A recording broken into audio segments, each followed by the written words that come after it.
अक्षय कारने गावी निघाला होता. खरं तर त्याने 2 दिवस आधीच पोचणं अपेक्षित होतं, पण बॉसने सुट्टी दिली नाही. त्यामुळे घरचे आरक्षित केलेल्या ट्रेनने आधीच पुढे निघून गेले. शुक्रवारची ड्युटी संपवून अक्षय 8 वाजताच मुंबईवरून निघाला.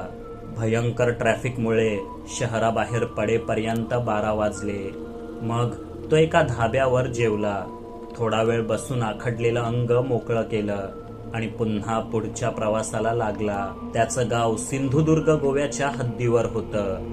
रात्रीच्या वेळीही महामार्गावर बऱ्यापैकी वर्दळ असायची, पण पुढे त्याने बाबांनी सांगितलेला एक शॉर्टकट घेतला आणि थोड्याच वेळात आत्ताच्या आत्ता फोन करून बाबांना थँक्यू म्हणावं असं त्याला वाटलं. कारण दुतर्फा उंच झाडे असलेला लांबलचक सपाट रस्ता, 5-10 मिनिटांनी समोरून येणारी एखाद दुसरी गाडी सोडली तर अजिबात वर्दळ नव्हती. गार वारा वाहत होता. किंचित धुकंही होतं. अक्षयने गाडीतला एसी बंद केला आणि खिडक्या उघडल्या. भणान वारा अंगावर आला. ही नवी गाडी घेतल्यापासून लॉंग ड्राईव्हला जाण्याची अक्षयची इच्छा होती. ती आज अशी ध्यानीमनी नसताना पूर्ण झाली. आणखी काय पाहिजे? पण म्हणतात ना, आंधळा मागतो 1 डोळा, देव देतो 2. अचानक पुढे पथदिव्याखाली कोणीतरी उभं असल्याचं दिसलं. गाडी पाहताच लिफ्टसाठी हात पुढे झाला. थोडं जवळ जाताच ती एक तरुणी आहे हे त्याला दिसलं. रात्रीचे 12 वाजून गेल्यात आणि अशा वेळी एक सुंदर मुलगी अशा ठिकाणी? काही गडबड तर नाही ना? पण तिच्या हातात सामान आहे, खांद्याला बॅग, सुशिक्षित आणि चांगल्या घरची वाटते. काय करावं? अक्षय संभ्रमात पडला. पण तिच्या जवळ पोचताच पायांनी आपोआप ब्रेक मारला. ती पटकन जवळ आली, म्हणाली, थँक्यू सो मच, तुम्ही गाडी थांबवलीत. नाहीतर 2-4 ड्रायव्हर मला पाहून असे पळून गेले जणू मी एक हडळच आहे. आणि तीच यावर हसू लागली. अक्षयलाही हसू आलं. त्याने विचारलं, कुठे जायचंय मॅडम तुम्हाला? घरी, आय मीन गोव्याला. तुम्हीही त्याच दिशेने जाताय का? प्लीज मला सोडा, ऍड्रेस सांगते तुम्हाला. ती अतिशय निरागस चेहरा करून म्हणाली. त्याला नाही म्हणवेना. इतक्या सुंदर चेहऱ्याला नाही कसं म्हणायचं? त्याने दार उघडलं. तिचं सामान बॅकसीटवर ठेवायला मदत केली. ती त्याच्या शेजारीच बसली. प्रवास सुरू झाला. तिने अतिशय महागडा फ्रेंच परफ्यूम लावला असावा. मादक सुगंध दरवळत होता. इतका छान गंध त्याच्या नाकाने आधी कधीच अनुभवला नव्हता. पण उगाच हुरळून जाऊन चालणार नव्हतं. एक इतकी देखणी, सभ्य वाटणारी तरुणी अपरात्री निर्जन रस्त्यावर काय करते? या प्रश्नाचा भुंगा अजून त्याचं मन पोखरत होता. By the way, me Angelica. आणि तुम्ही? तिने विचारलं. हाय, मी अक्षय. त्याने रस्त्यावरचं लक्ष विचलित होऊ न देता उत्तर दिलं. तुम्हाला संशय आलाच असेल ना की ही एवढ्या रात्री इथे काय करते? खरं तर माझ्या बाबांचा 60वा बर्थडे आहे उद्या. त्यांच्यासाठी गिफ्ट म्हणून स्कूटी द्यायचं ठरलंय. इथून 150 किलोमीटरवर एक चांगलं शोरूम आहे. दुपारीच तिथे गेले होते. संध्याकाळपर्यंत काम झालं. मग थोडी पार्टीची शॉपिंग केली. 8 वाजता एक रेंटल कार बुक केली. तो 8:30 वाजता पोचला. 2दा त्याने फोनवर बोलण्यासाठी कार बाजूला थांबवली. एकदा टायर पंक्चर झाला. अक्षरशः वेळ काढत होता. यावरून आमचं भांडण झालं. शेवटी उतरलेच मी त्याच्या गाडीतून खाली. मला वाटलं मिळेल एखादी रिक्षा वगैरे, पण उशीर झाला होता. कोणीच थांबायला तयार होईना. तुम्ही लिफ्ट दिली नसती तर काय केलं असतं मी काय माहीत. अँजेलिकाने आपणहूनच सर्व घटनाक्रम सांगितला. अक्षयचं समाधान झालं. तो निश्चिंत होऊन आरामात कार चालवू लागला. कुठे सोडू तुम्हाला मॅडम? काही अंतर गेल्यावर त्याने विचारलं. तिने पत्ता सांगितला. अक्षयला तो भाग वाटेतच लागणार होता. थेट बंगल्यावरच सोडतो तुम्हाला, काळजी करू नका, तो म्हणाला. ती हसली. आणखी थोडा वेळ गेला. नकळतच त्याने गुणगुणायला सुरुवात केली. मग अचानक ती आपल्याकडेच पाहते आहे हे लक्षात येऊन गप्प झाला. आपण तिला इम्प्रेस करायला हे सगळं करतोय असं तर वाटत नसेल ना?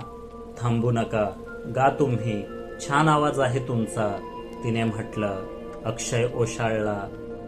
त्याला पुन्हा गाण्याचं धाडस होईना. मग तिनेच गुणगुणायला सुरुवात केली. किसका रस्ता देखे ए दिल ए सौदाई. किशोर कुमारांनी गायलेलं हे त्याचंही आवडतं गाणं होतं. हळूहळू तोही तिच्या शब्दांशी शब्द जुळवत गाऊ लागला. गाता रहे मेरा दिल, तू ही मेरी मंजिल है, कहीं बीते ना ये रातें, कहीं बीते ना ये दिन, गाता रहे मेरा दिल. त्यानंतर गाईड चित्रपटातील हे सुपरहिट गाणं झालं. मग आणखी दुसरं. प्रवास काय मस्त मजेत चाललेला. हे सगळं कधी संपूच नाही असं अक्षयला वाटलं. खरं तर त्याच्या घरचे त्याच्यासाठी मुलगी पाहायलाच गावी गेलेले, पण आता त्यांना सांगावं की त्याची काही गरज नाही. मला जीवन प्रवासाची जोडीदार मिळाली आहे असाही विचार त्याच्या डोक्यात चमकू लागला. तिने सांगितलेल्या पत्त्यावर पोचायला आता अर्धा पाऊण तासच लागला असता, पण तिचे डोळे जड होऊ लागले. तिला पाहून अक्षयलाही झोप आवरेना. अँजेलिका, तू मागे जाऊन झोपलीस तरी चालेल, घर आलं की उठवेन मी, तो कारचा वेग कमी करत म्हणाला. खरंच खूप झोप आली आहे मला. काल रात्री ही पार्टीच्या तयारीत पुरेशी झोप मिळाली नव्हती. So kind of you. झोपेन मी थोडं, अँजेलिका जांभई देत म्हणाली. अक्षयने कार पुन्हा एका कडेला उभी केली.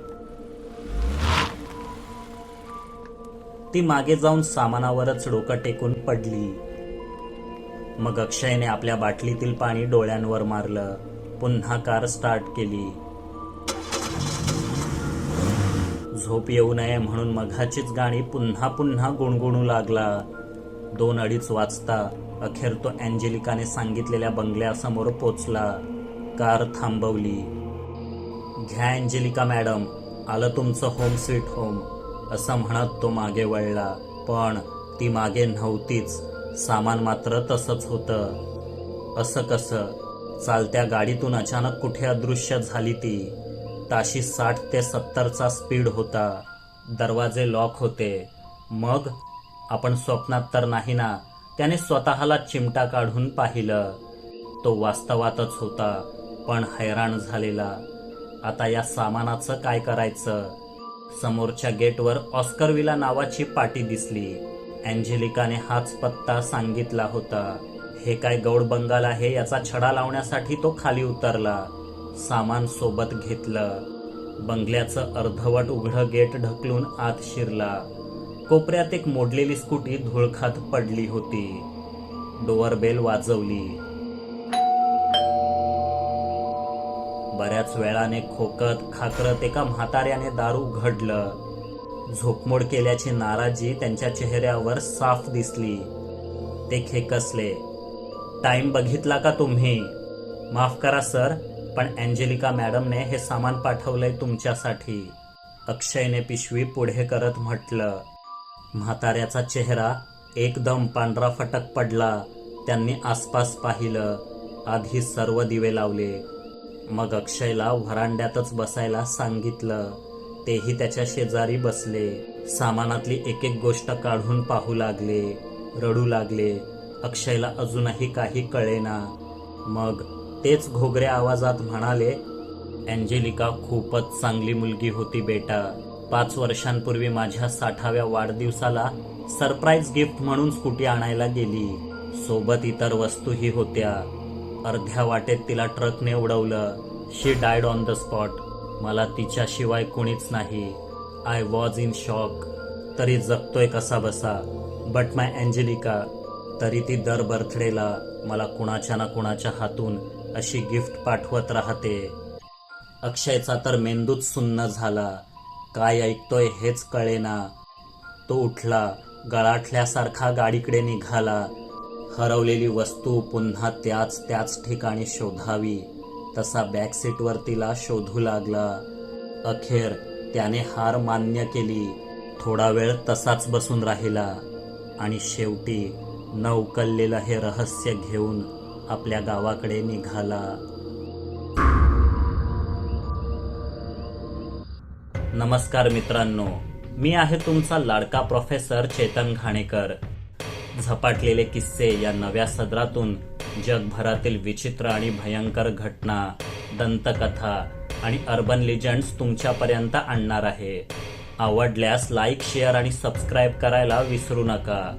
आणि हो, आपली दुनियादारी बनणार आहे आता एक परिपूर्ण चॅनल, म्हणजेच कथा मालिकांसोबत कविता व्लॉग्सच्या माध्यमातूनही लवकरच तुमच्याशी भेट होईल. तेव्हा चॅनल जॉईन करायला विसरू नका. जय हिंद, जय महाराष्ट्र.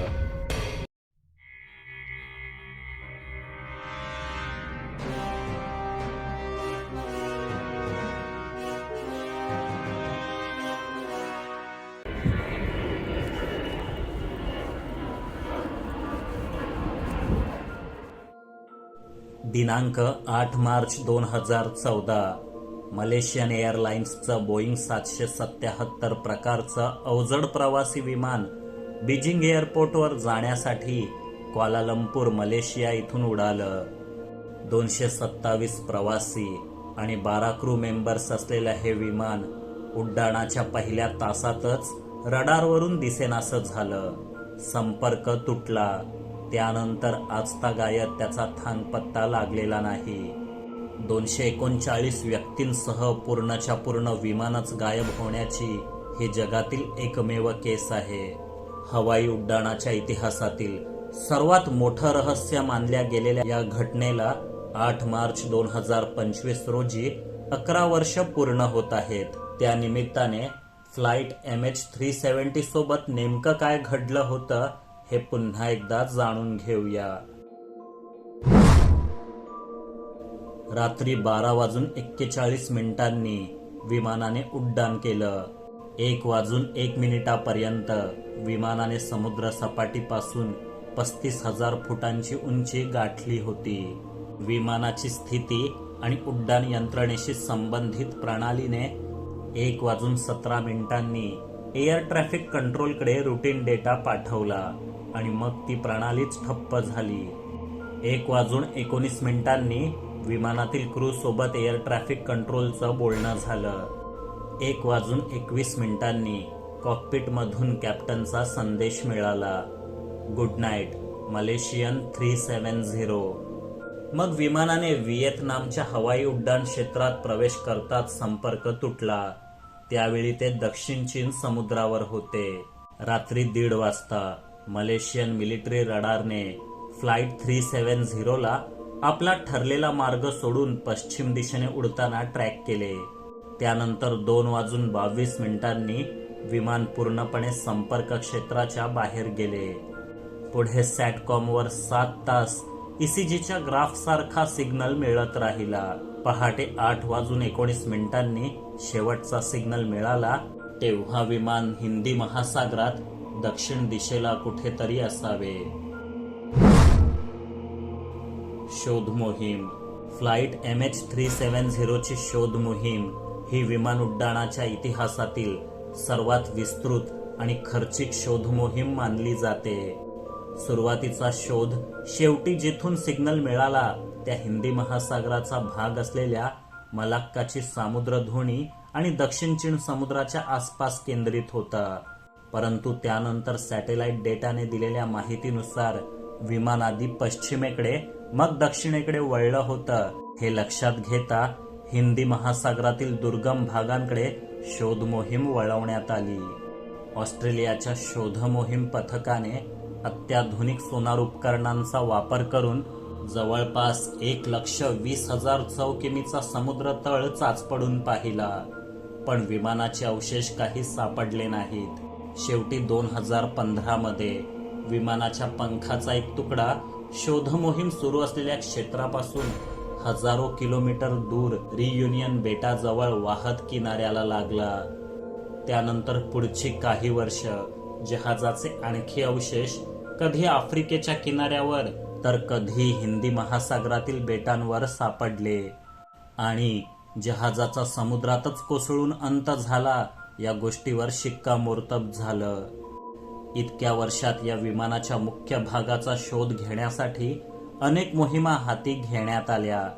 2018 मध्ये ओशन इन्फिनिटी नावाच्या कंपनीने एक बिग बजेट मोहीम पार पाडली. तरीही विमान किंवा फ्लाईट रेकॉर्डर्स सापडले नाहीत. फ्लाईट MH370 आणि तिच्या कोसळण्याचं खरं कारण समुद्राच्या पोटातच गडप झालं. तर्क वितर्क. फ्लाईट MH370च्या कोसळण्याचा कोणताही सबळ पुरावा नसल्याने अनेक तर्कवितर्क लढवले गेले. त्यापैकी काही जाणून घेऊ. पहिलं, वैमानिकाची आत्महत्या किंवा विमान अपहरण. विमानाच्या कॅप्टनचं नाव जहारी अहमद शाह होतं. विमानातील बहुसंख्य प्रवासी चीनी होते. चीनचे इस्लाम संबंधी असलेले कठोर धोरण जगाला ठाऊकच आहे. अशा वेळी कॅप्टनने विमान हायजॅक करून त्याचा मार्ग बदलला आणि समुद्रात बुडी घेऊन आत्मघात केला असावा अशी शक्यता आहे. या थिअरीवर विश्वास ठेवण्याचे आणखी एक कारण म्हणजे कॅप्टन झहारीच्या घरी सापडलेल्या संगणकावर जो फ्लाईट सिम्युलेशन गेम होता त्यावरील विमानाचा मार्ग हा MH370ने शेवटी बदललेल्या मार्गाशी तंतोतंत साधर्म्य दाखवणारा होता. कॅप्टनने जाणून बुजून मार्ग बदलला आणि उड्डाणाची उंची कमी केली. ती तांत्रिक चूक नव्हती असे हवाई क्षेत्राशी संबंधित अनेक तज्ज्ञांचे मत आहे. अर्थात या थिअरीला विरोध करणारेही अनेक लोक आहेत. त्यामुळे ही थिअरी सर्वाधिक वादाचा मुद्दा ठरली. तर्क दुसरा, तांत्रिक अडचण किंवा आग. एखादी मोठी तांत्रिक अडचण किंवा आग हेही विमानाचं नियंत्रण गमावण्यामागचं किंवा संपर्क तुटण्याचं कारण असू शकतं. त्यामुळे कॉकपिटमधील प्राणवायू कमी होऊन कॅप्टनला हायपोझिया झाला असावा आणि त्या मनोवस्थेत त्याने विमानाची दिशा बदलली. परंतु काही तज्ज्ञांचं असंही मत आहे की विमानाला कितीही मोठी आग लागली तरी क्रू मेंबर्सना एअर ट्रॅफिक कंट्रोलकडे डिस्ट्रेस सिग्नल पाठवण्या इतका अवधी असतोच. तर्क तिसरा, सायबर हायजॅकिंग. काही शोधकर्त्यांना असंही वाटतं की MH370 सायबर हॅकर्सच्या हल्ल्याला बळी पडलं असावं. त्यांनी विमानाची ऑटो पायलट सिस्टम हॅक करून मार्ग बदलला. ही थिअरी ऐकायला एखाद्या बिग बजेट सायफाय सिनेमासारखी वाटत असली आणि तसं करणं शक्य देखील असलं तरी अद्याप हॅकिंगचे पुरावे सापडले नाहीत. तर्क चौथा, लष्करी घातपात. अशी ही शक्यता नाकारता येत नाही की तांत्रिक कारणामुळे इतर देशांच्या हवाई हद्दीत शिरलेल्या या विमानाला धोका समजून मिसाईलच्या मदतीने पाडण्यात आलं. मग लाटांवर तरंगणाऱ्या अवशेषांची विल्हेवाट लावण्यात आली. पण कुठल्याही सरकारने तशी जबाबदारी घेतलेली नाही किंवा आजवर सापडलेल्या विमानाच्या अवशेषांवरही हल्ल्याच्या खुणा आढळल्या नाहीत. तर्क पाचवा, परग्रहवासियांकडून अपहरण. ही थिअरी कितीही खळबळजनक आणि हवीहवीशी वाटली तरी तसेही पुरावे अद्याप उपलब्ध नाहीत. जरी अधूनमधून हिंदी महासागरावर उडत्या तबकड्या पाहिल्याचे लोक सांगत असले तरी त्यामागे सत्यापेक्षा दंतकथाच अधिक आहेत. MH370च्या बेपत्ता होण्याचे परिणाम आणि बदल. विमानाच्या अचानक गायब होण्याने आतील 239 प्रवासी आणि क्रू यांच्या कुटुंबाची काय अवस्था झाली असेल याची कल्पनाच करवत नाही. त्यांच्या जीवलगांच्या जगण्याची, परत येण्याची आशा एव्हाना कायमची संपली असेल. पण निदान त्यांच्यासोबत नेमकं काय घडलं हे तरी कळावं म्हणून ते प्रत्येक शोध मोहिमेकडे आस लावून पाहत होते. या दुर्घटनेनंतर प्रत्येक प्रवासी विमानाला दर 15 मिनिटांनी लोकेशन ट्रॅक करता येईल अशी ऑटोमॅटिक डिस्ट्रेस सिग्नल प्रणाली अनिवार्य करण्यात आली. शिवाय real time satellite tracking system मध्येही सुधारणा करण्यात आल्या. निष्कर्ष. MH370च्या अनाकलनीयरित्या बेपत्ता होण्याला आज 1 दशकाहूनही अधिक काळ लोटला. ही विमान उड्डाणाच्या इतिहासातील सर्वात मोठी रहस्यमयी घटना आहे. कितीतरी उपग्रह, अत्याधुनिक तंत्रज्ञान अनेक देशांनी एकत्र राबवलेल्या शोध मोहिमा, तरीही पदरी निराशाच. एक प्रचंड विमान आतील प्रवाशांसह इतकी वर्ष बेपत्ता राहू शकते, यावरून मानवी प्रगतीच्या मर्यादा उघड होतात. आणि MH370 या विमानासोबत नेमकं काय घडलं, हा प्रश्न अजूनही अनुत्तरितच राहतो.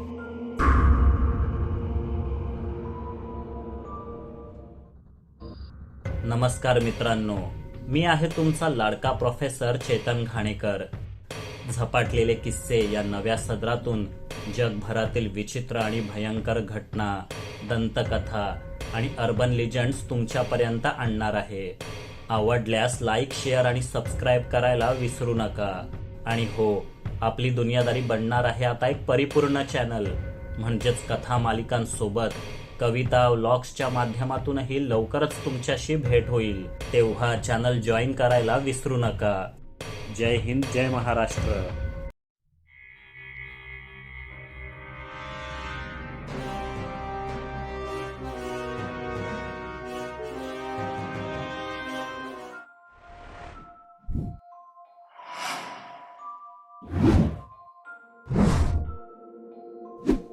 कितीतरी शतकांपासून स्कॉटलंडच्या अथांग पसरलेल्या लॉकनेस सरोवरात राहणाऱ्या या मायावी जलचराने अनेकांना पछाडलं आहे, मंत्रमुग्ध केलं आहे, आकर्षित केलं आहे.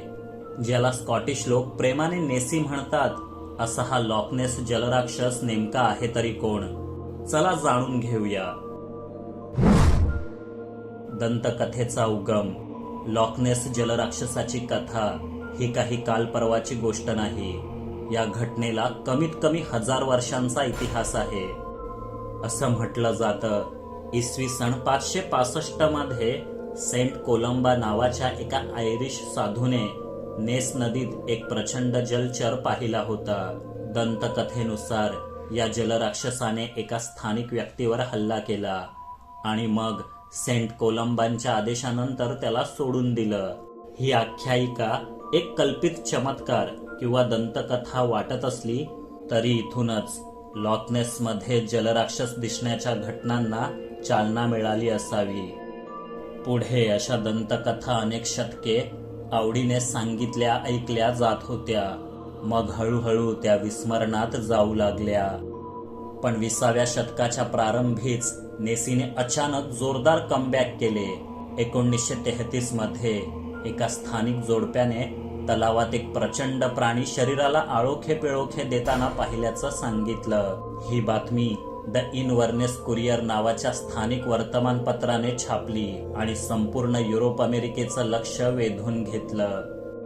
त्याच वर्षी लॉकनेसच्या किनाऱ्याजवळून लांबलचक रस्ता बांधण्यात आला, जेणेकरून जगभरातून येणाऱ्या प्रवाशांना तलाव स्पष्ट पाहता यावा आणि मायावी नेसीची एकतरी झलक मिळावी.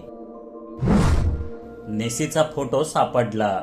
1934 मध्ये लॉकनेस तलावात खरोखरच कुणी दैत्याकार प्राणी राहतो याचा एक खळबळजनक पुरावा सापडला. लॉकनेस काठी फिरायला आलेले लंडनचे नामांकित surgeon doctor Robert Kenneth Wilson यांनी पाण्याबाहेर डोके काढलेल्या एका अज्ञात प्राण्याचा कृष्णधवल फोटो काढला.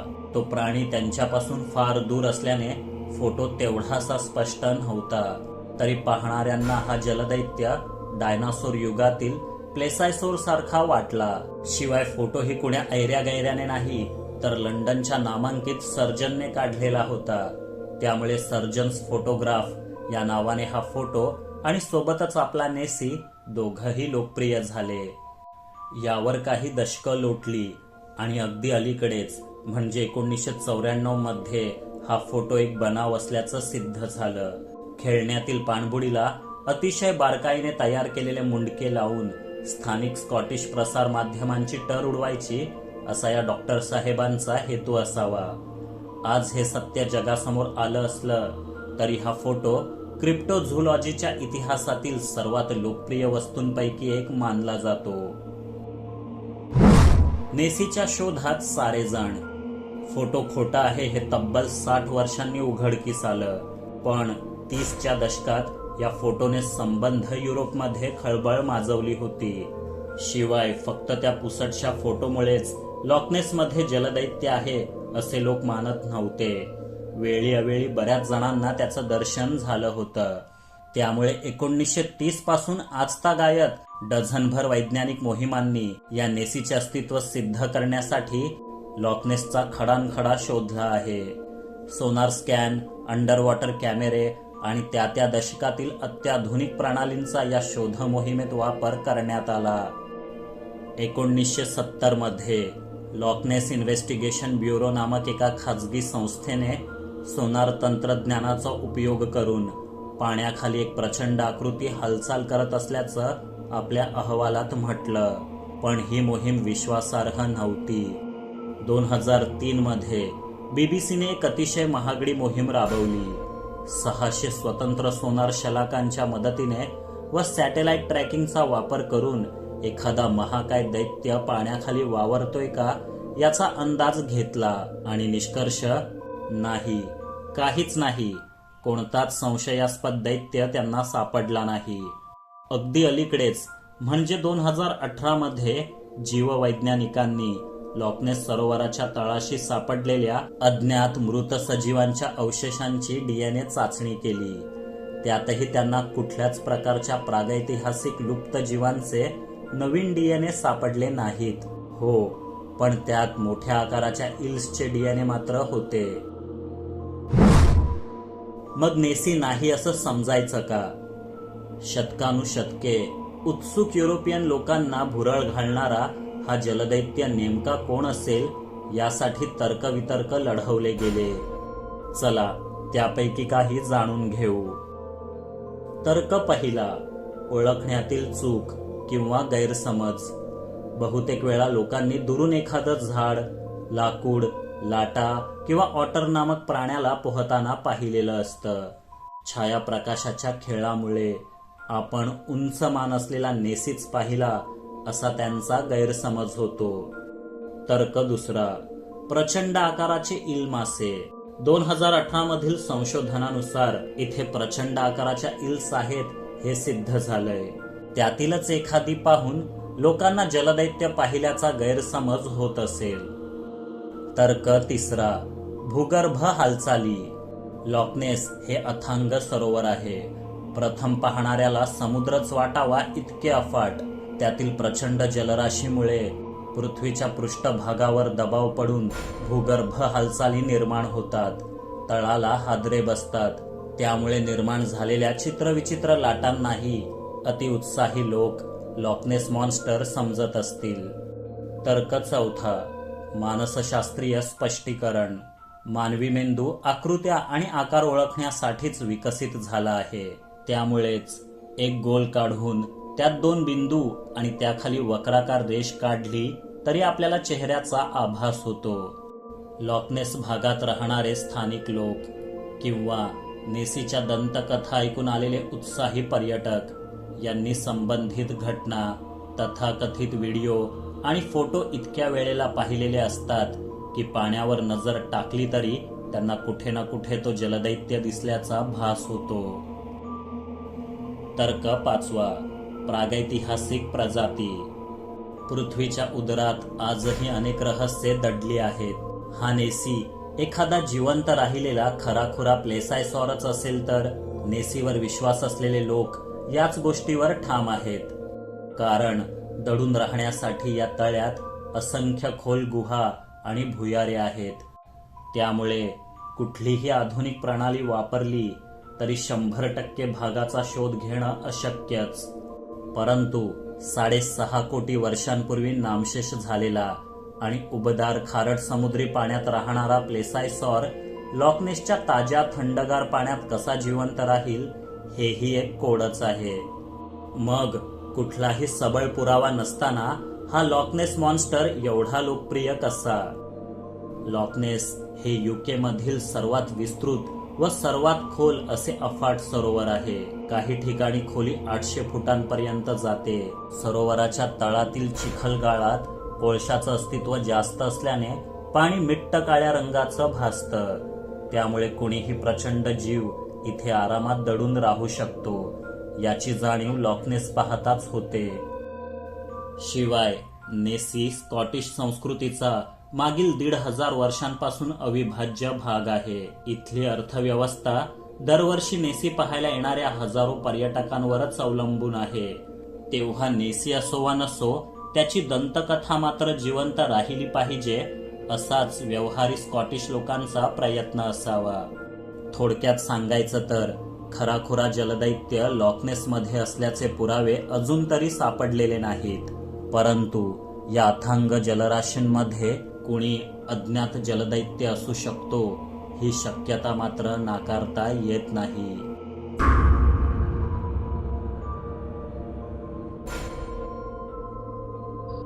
नमस्कार मित्रांनो, मी आहे तुमचा लाडका प्रोफेसर चेतन घाणेकर.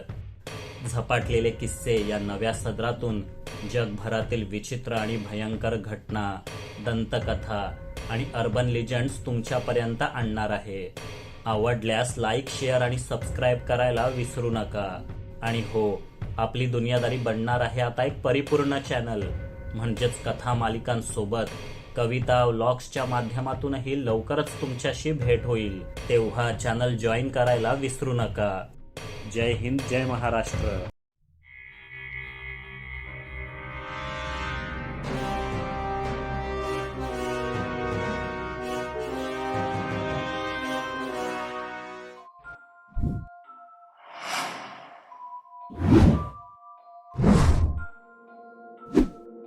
व्हाईट चॅपेलचा अज्ञात मारेकरी.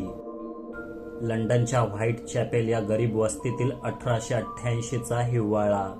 गरिबी आणि गुन्हेगारीने आधीच हैराण असलेल्या या भागात दहशत पसरली होती एका उलट्या काळजाच्या मारेकऱ्याची. तो धुकं चिरत वेगाने कुठून उगवायचा, आपल्या सावजावर वर्मी घाव घालायचा आणि कुठलीही खूण मागे न सोडता गायब व्हायचा. त्याला कधीच कुणी पाहिलं नाही, पकडणं तर दूरच. पण त्या काळी त्याचं नावही ऐकलं तरी लोक चळाचळा कापत. तो होता जॅक द रिपर. तो नेहमी महिलांचेच बळी घ्यायचा. अशा महिला ज्या गरीब आहेत आणि जगण्यासाठी स्वतःचा देह विकण्या वाचून ज्यांच्याकडे दुसरा पर्याय नाही. लंडन पोलीस, खाजगी गुप्तहेर, वृत्तपत्रांचे वार्ताहर आणि सामान्य जनता सर्वच त्याच्या रक्तरंजित कारवायांनी हैराण झालेले.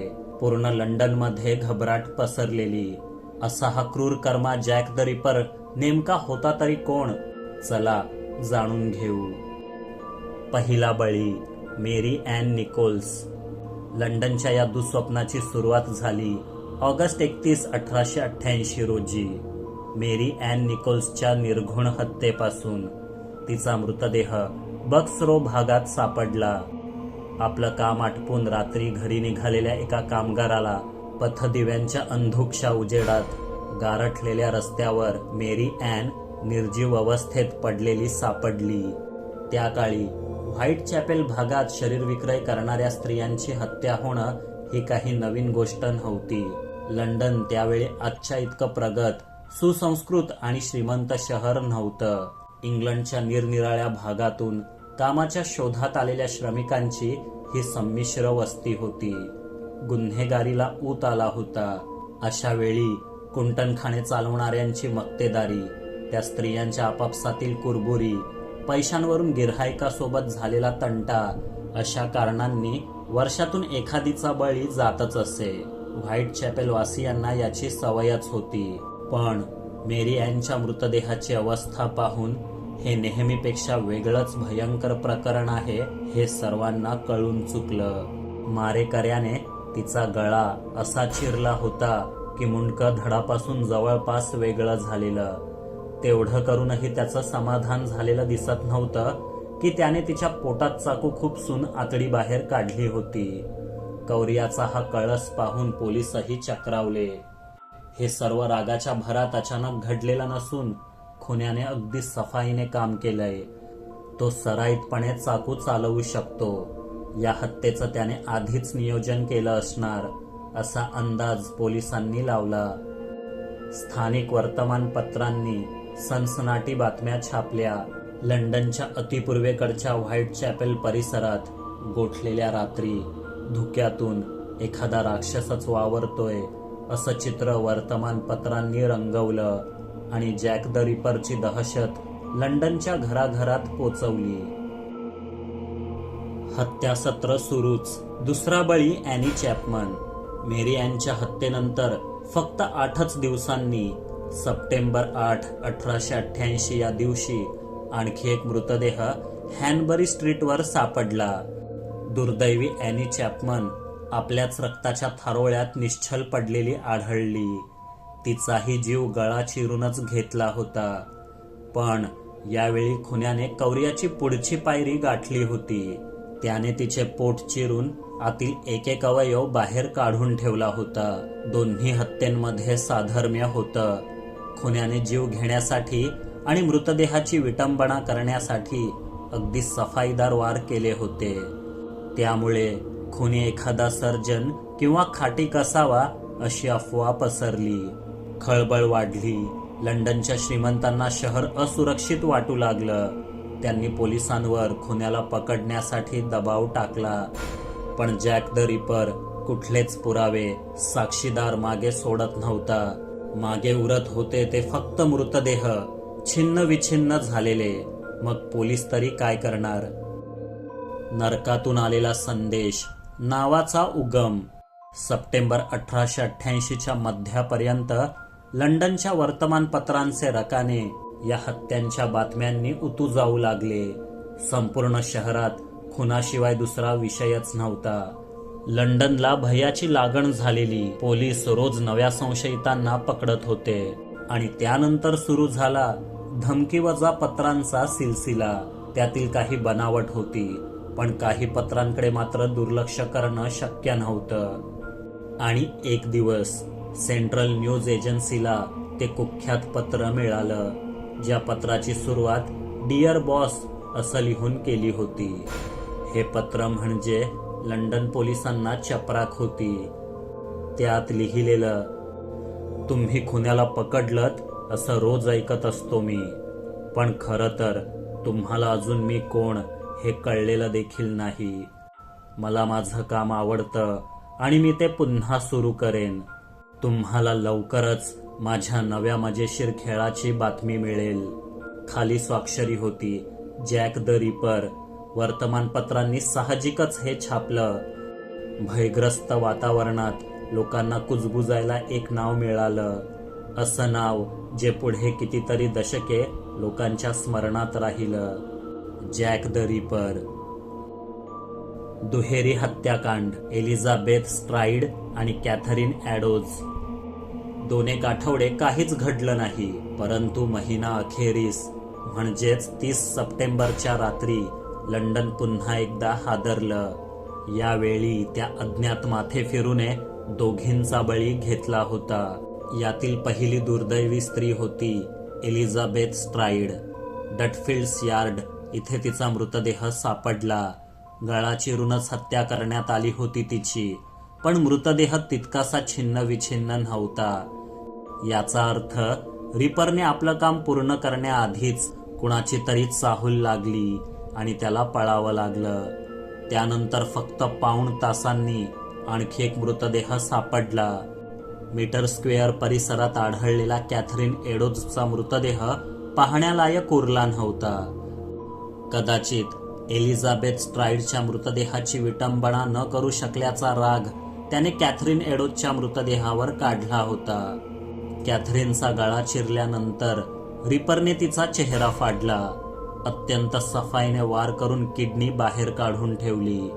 याने एक गोष्ट सिद्ध झाली की जॅक द रिपर फक्त खुनी नाही, तो एक उलट्या काळजाचा माथेफिरू आहे, ज्याला मृतदेहांची चिरफाड करण्यात आसुरी आनंद मिळत होता.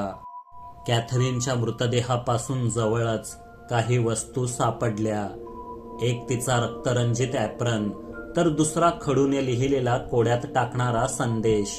The Jews are the men that will not be blamed for nothing. या संदेशाचे आतापर्यंत अनेक अर्थ काढण्यात आले. लंडनमधील काही कट्टर कॅथलिकांनी जॅक द रिपर समजून एका ज्यू खाटिकाला मारहाण करून यमसदनी धाडलं होतं. तेव्हा ज्यू धर्मीय पुरुषांचा या हत्याकांडाशी काही संबंध नाही, असं त्याला सांगायचं असेल. किंवा मग तासाभरापूर्वी एलिझाबेथ स्ट्राइडचा मृतदेह चिरफाड न करता घाईघाईने सोडून जाण्यामागे तिथे अचानक आलेले ज्यूइश तरुणच कारणीभूत असतील. पोलिसांचा ससेमिरा त्यांच्या मागे लागू नये म्हणून तो चेतावणी देत असावा. या संदेशामुळे लंडनमध्ये धार्मिक दंगल घडू नये म्हणून वर्तमानपत्रांना कुणकुण लागण्याआधीच पोलिसांनी संदेश खोडून टाकला. पण तपास भरकटू नये आणि खुनाचे श्रेय आपल्यालाच मिळावे यासाठी जॅकने लिहिलेला संदेश त्याच्यातील बेरकीपणा दाखवून जातो. शेवटची हत्या मेरी जेन केली. मागील दुहेरी हत्याकांडाने थरारलेले लंडन जबरदस्त भीतीच्या छायेखाली वावरत होते. सभ्य घरातील स्त्रियांनी दिवे लागण झाल्यावर बाहेर पाऊल ठेवणंच बंद केलेलं. पण ज्यांचं घरच देहविक्रीवर चालतं त्या स्त्रिया किती काळ घरी राहणार. आणि सर्वात भयंकर हत्येची रात्र उजाडली. ऑक्टोबर शांततेत गेला होता. लोक किंचित बेफिकीर झालेले. पण नोव्हेंबर 9, 1888 रोजी मिलर्स कोर्ट येथील छोट्याशा खोलीत मेरी जेन केलीचा मृतदेह सापडला. बंद जागेत सापडलेला हा पहिलाच बळी. असं करण्यामागे एक कारण होतं. त्याला मृतदेहावर कोरीव काम करताना कुणाचाही व्यत्यय नको होता. म्हणूनच ही हत्या सर्वात अधिक भयंकर होती. केलीचं शरीर ओळखण्यापलीकडे गेलेलं. तिचा चेहरा चिरलेला होता. पोट फाडून आतील इंद्रिय खोलीभर पसरलेली, काही तिच्या जवळच नीट मांडलेली. हृदय व इतर काही भाग गायब होता. कुणीही इतक्या निर्घुणतेची कल्पनाच करू शकत नाही. पोलीस चक्रावून गेलेले. जर ते त्याला खुलेआम हत्या करताना पकडू शकले नव्हते मग बंद खोलीत खून पाडले तर कायच पकडणार. त्यांच्यावरील दबाव वाढत चाललेला. पुढील हत्या याहून भयंकर असेल अशी चर्चा होती. पण काही आठवडे, मग महिने, नंतर वर्ष उलटून गेलं तरी काहीच घडलं नाही. जॅक द रिपर जसा अचानक अवतरला तसाच गायबही झाला. तपास आणि परिणाम. पुढील काही महिने लंडनमध्ये दहशत कायम होती. पण नवे मृतदेह सापडले नाहीत. खुनी मेला, पळाला की त्याला पकडून दूर तुरुंगात धाडलं गेलं काही कळेना. पोलिसांनी शेकडो जणांना ताब्यात घेतलं. जबानी घेतली, उलट तपासण्या केल्या, शेकडो सुगाव्यांचा पाठपुरावा केला. पण या प्रकरणात कधीच कुणाला अटक झाली नाही. तर्क खूप होते. काही म्हणायचे तो एक श्रीमंत सर्जन आहे. काहींना तो राजघराण्यातील कुणी माथे फिरू वाटला. काहींना जॅक द रिपर तो नसून ती आहे असाही संशय होता. संशयितांमध्ये मांस विकणाऱ्या स्थानिक खाटकांपासून सर्जन असलेले डॉक्टर मॉन्टेग्यू ड्र्यूट, आरोन कॉसिमिन्स्की आणि फ्रान्सिस टंबल्टी अशा उच्चभ्रू लोकांचाही समावेश होता. पोलिसांनी सर्वांची कसून चौकशी केली पण एकही पुरावा कुणाही विरोधात सापडला नाही. अनेक वर्षे लोटली. व्हाईट चॅपेलच्या धुक्यात जॅक द रिपरची दहशत हळूहळू विस्मरणात गेली. तो कोण होता? त्याने इतके निर्घुण हत्याकांड का घडवले? तो अचानक कुठे नाहीसा झाला हे कुणालाच ठाऊक नाही. लंडनच्या इतिहासात जॅक द रिपर एक अघोरी दंतकथा बनून राहिला. अनेकदा अनेकांनी प्रयत्न करूनही जॅक द रिपर कोण होता याचा छडा लावता आला नाही.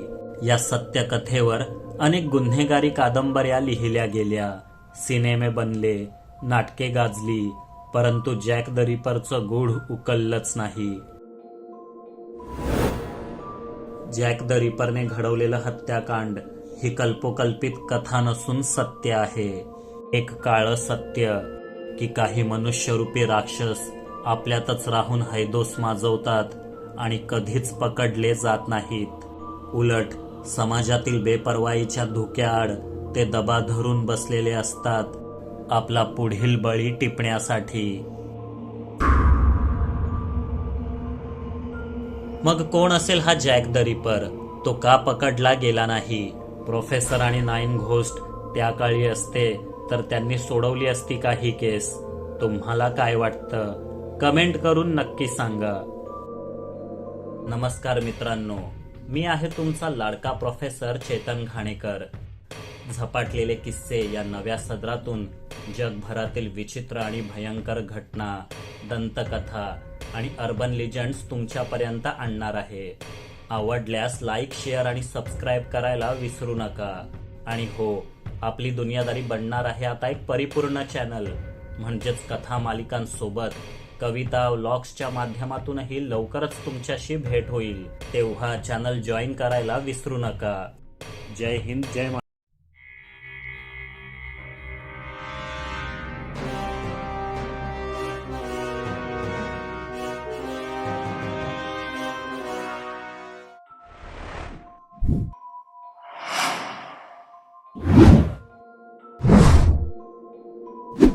5 डिसेंबर 1872 ब्रिटिश नौका डेई ग्राशियाने अझोरेसच्या किनाऱ्यापासून 400 मैलांवर अटलांटिक महासागरात एका व्यापारी जहाजाला दिशाहीन तरंगताना पाहिलं. या जहाजाचं नाव होतं मेरी सिलेस्ट आणि त्यावर कुठलीच हालचाल नव्हती. त्याची शिडं अर्धवट उगारलेली होती, पण वर कुणीच खलाशी दिसेना. कुतूहलापोटी डेई ग्राशियातील काही खलाशी जहाजावर चढले.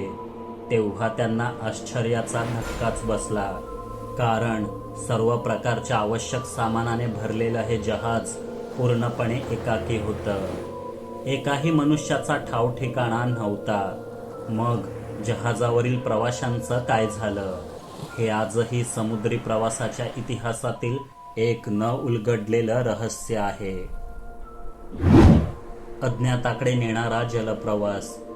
मेरी सिलेस्ट जहाज न्यूयॉर्क बंदरातून 7 नोव्हेंबर 1872 रोजी जिनेवा, इटली इथे जाण्यासाठी निघाले. या जहाजाचे कॅप्टन होते बेंजामिन ब्रिग्ज, ज्यांचं नाव खलाशांच्या दुनियेत आदराने घेतलं जाई. त्यांना बराच अनुभव होता. त्यांच्यासोबत त्यांची पत्नी सारा, 2 वर्षांची चिमुरडी पोर सोफिया आणि इतर 7 खलाशी होते. जहाजावर प्रवासी जरी 10च असले तरी आणखी एक मौल्यवान परंतु धोकादायक गोष्ट होती. तब्बल 1701 पिंप भरलेले औद्योगिक दर्जाचे अल्कोहोल. पहिले काही दिवस समुद्र प्रवास आरामात चालला. कॅप्टन ब्रिग्ज प्रथेप्रमाणे सविस्तर लॉगबुक नोंदी करत होते. त्यातील बहुतेक हवामान, समुद्राची स्थिती आणि प्रवासाच्या मार्गक्रमणाबद्दलच होत्या. त्यांनी शेवटची नोंद 25 नोव्हेंबर 1872 रोजी केली होती, जेव्हा त्यांचं जहाज ॲझोरेसच्या शांत सागरात आगेकूच करत होतं. मग पुढे काहीच नाही. त्यानंतर 10च दिवसांनी डेई ग्राशियाच्या खलाशांना हे जहाज बेवारस तरंगताना आढळलं. मग जहाजावरील 10 जणांचं झालं तरी काय? कोड्यात टाकणारी घटना. डेई ग्राशियाचे खलाशी मेरी सिलेस्टवर शोधाशोध करू लागले. तेव्हा त्यांना काय आढळलं? जहाजावर कुठलीच झटापट किंवा हाणामारी झाल्याच्या खुणा नव्हत्या. कॅप्टन, त्याची पत्नी आणि मुलगी सोफिया तसेच 7ही खलाशांच्या सर्व वैयक्तिक वस्तू जशाच्या तशा होत्या. लॉगबुकशी छेडछाड केली गेली नव्हती. बहुतेक मालही तसाच होता. शिवाय जहाजावर मुबलक अन्न व पाणी साठा होता. काही शंकास्पद गोष्टी देखील होत्या. नाही असं नाही. जसं की एक लाईफ बोट गायब होती, जहाजावरचे घड्याळ थांबलेले आणि होकायंत्र फुटले होते. सर्वात महत्त्वाची गोष्ट अशी की अल्कोहोलची 9 पिंप रिकामी होती, कुठल्याही प्रकारची गळती होत नसताना. म्हणजे घाईघाईत ते 10ही जण लाईफ बोटने पळून गेले होते का? आणि जर असं असेल तर ते एवढे कुणाला घाबरले होते? तर्क वितर्क. मेरी सिलेस्ट जहाजावरील प्रवाशांसोबत नेमकं काय घडलं, ते जहाज सोडून का गेले, या संदर्भात मागील 125 वर्षात कितीतरी तर्कवितर्क लढवले गेले. चला त्यातील काही जाणून घेऊ. तर्क पहिला, जहाजावरील बंडखोरी किंवा खलाशांची दगाबाजी. काही जणांचा असा तर्क आहे की खलाशांनी अन्न व इतर वस्तूंच्या वाटपावरून कॅप्टन विरोधात बंडखोरी केली. त्यांना व त्यांच्या कुटुंबाला समुद्रात फेकून ते स्वतः लाईफ बोटने पळून गेले. पण हा तर्क मनाला पटत नाही, कारण जहाजावर झटापटीच्या खुणा नव्हत्या आणि कॅप्टन ब्रिग्ज आपल्या उत्तम नेतृत्वासाठी ओळखले जायचे. तेव्हा असे काही घडण्याचा संभव कमीच. त्या काळी समुद्री लुटारू म्हणजेच पायरेट्सचे हल्ले सुद्धा होत. पण जहाजावरून जर काही चोरीला गेलंच नव्हतं तर पायरेट्सने नेमकं काय लुटलं? तर्क दुसरा, आगीच्या संशयाचा धूर. जहाजावर 1701 पिंप भरलेलं ज्वलनशील अल्कोहोल होतं. कदाचित खुल्या समुद्रात असताना त्या 9 रिकाम्या पिंपातील अल्कोहोलचं बाष्पीभवन होऊन वाफा तयार झाल्या असतील आणि आग लागून केव्हाही मोठा विस्फोट होऊ शकतो अशी शंका येऊन लाईफ बोटीत बसून ते जहाजापासून दूर निघून गेले असतील. ही थिअरी वरवर पटण्यासारखी असली तरी एक गडबड आहे. ती म्हणजे 1701 पैकी फक्त 9 पिंपातीलच अल्कोहोलचं बाष्पीभवन कसं होईल आणि एक इतका अनुभवी कॅप्टन फक्त धूर पाहून जहाज सोडून देईल हे देखील पटत नाही. तर्क तिसरा, चक्रीवादळ किंवा राक्षसी लाटा. समुद्रात अचानक तयार होणारी वादळं फार भयंकर असतात. महाकाय जहाजांना उलथून लावण्याची क्षमता त्यांच्यात असते. विशिष्ट परिस्थितीमुळे तयार होणाऱ्या 100 फुटी अजस्त्र लाटा, ज्यांना रोगवेव म्हटलं जातं, त्याही जहाजावरून असेल नसेल ते सारं काही समुद्रात ओढून नेऊ शकतात. कॅप्टन ब्रिग्ज आणि त्यांच्या खलाशांना अशाच वादळाची किंवा राक्षसी लाटेची चाहूल लागली होती का? म्हणूनच त्यांनी घाईघाईत जहाज सोडून दिलं असेल का? पण डेकवर सर्व काही शाबूत होतं. इंजिन रूममध्ये किंचित पाणी शिरलेलं असलं तरी त्याने जहाजाला काही धोका नव्हता. शिवाय वादळ आणि लाटेपासून जहाजात असुरक्षित असलेले लाईफ बोटमध्ये कसे सुरक्षित राहतील? चला तेही एक वेळ मान्य करू. तरी लाट ओसरल्यावर किंवा वादळ पुढे निघून गेल्यावर ते जहाजाकडे का परतले नाहीत? म्हणजे हाही तर्क चुकीचाच ठरतो, नाही का? तर्क चौथा, झपाटलेले जहाज. मेरी सिलेस्ट जहाजाला कायमच पछाडलेलं मानलं गेलं आहे. अनेकांना तिथे भयंकर पारलौकिक अनुभव आले आहेत. जहाजावरील 10 जणांच्या गूढरित्या गायब होण्यामागे या पारलौकिक शक्तींचाच हात असावा असे काही जणांचे मत आहे. हे जहाज शापित किंवा झपाटलेले असण्याच्या अनेक गोष्टी किंवा किस्से आजही सांगितले जातात. इतक्या प्रचंड आकाराचे जहाज एकाकी लाटांवर बेवारस तरंगताना आढळले तर भीती वाटणारच. पण तरीही भूतांनी 10 जणांना जहाजावरून गायब केलं याला तर्कशास्त्रीय पुरावा म्हणता येणार नाही. मेरी सिलेस्ट एक न उलगडलेलं रहस्य. आवश्यक चौकशीनंतर मेरी सिलेस्ट जहाज पुन्हा सेवेसाठी वापरण्यात आलं, परंतु त्याचं भविष्य अंधकारमय होतं. 1885 मध्ये कंपनीने इन्शुरन्सचा पैसा मिळवण्याच्या नादात खोटा अपघात रचून हैतीच्या किनाऱ्याजवळ त्या जहाजाला बुडवलं. एकेकाळी सागर लाटांवर दिमाखाने तरंगणारं जहाज पुढे रहस्यमयी प्रकरणाने चर्चेचा विषय बनलं आणि मग लाटांखाली कायमचं चिरनिद्रेत गेलं. आजही या जहाजावरील त्या 10 जिवंत मनुष्यांचं काय झालं हे नाविक इतिहासातील न उलगडलेलं रहस्यच आहे. ती नैसर्गिक आपत्ती असेल, मानवी चूक असेल किंवा एखादं पारलौकिक कारण, नेमकं काय हे कधी कुणालाच कळणार नाही. तरीही मेरी सिलेस्ट मानवी इतिहासात जिवंत दंतकथा बनून कायम स्मरणात राहील. या घटनेवर हॉलिवूडमध्ये द घोस्ट शिप असे सिनेमेही आले आहेत. मेरी सिलेस्टने अनेक कथा, कादंबऱ्या, सिनेमांना प्रेरणा दिली. मागील 125 वर्षात कितीतरी जणांनी त्याचे गूढ उकळण्याचा प्रयत्न केला, आजही करत आहेत, पण यश कुणालाच लाभलं नाही. नेमकं काय घडलं असेल त्या 10 जणांसोबत? मलाही हा प्रश्न सतावतो. तुम्हाला काय वाटतं? कमेंट करून नक्की सांगा.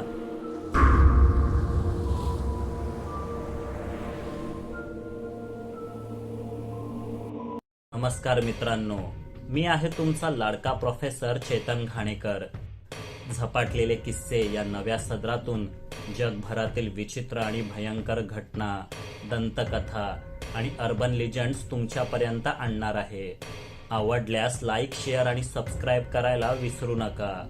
आणि हो, आपली दुनियादारी बनणार आहे आता एक परिपूर्ण चॅनल, म्हणजेच कथा मालिकांसोबत कविता व्लॉग्सच्या माध्यमातूनही लवकरच तुमच्याशी भेट होईल. तेव्हा चॅनल जॉईन करायला विसरू नका. जय हिंद.